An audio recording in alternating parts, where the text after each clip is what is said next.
સુરતના ઉધના દરવાજા નજીક રિલાયન્સ મોલ પાસે નારિયેળનું ઝાડ ગાડીઓ પર પડતા તે ધરાશાયી થઈ ગયું હતું અને કાર અને ટુ વ્હીલરને નુકસાન થયું હતું. સદનસીબે આ ઘટનામાં કોઈને કોઈ જાનહાનિ નોંધાઈ નથી.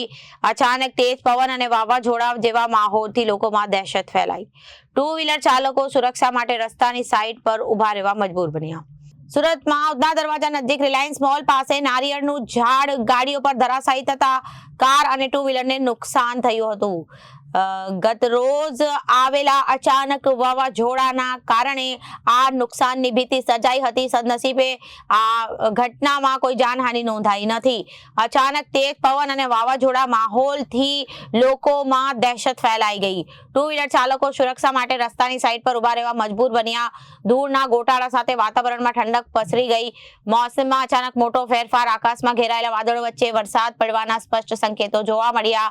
હવામાન વિભાગ અને આગાહીકારો દ્વારા વરસાદની શક્યતા વ્યક્ત કરી ઘટનાનો વિડીયો સોશિયલ મીડિયામાં વાયરલ થયો છે.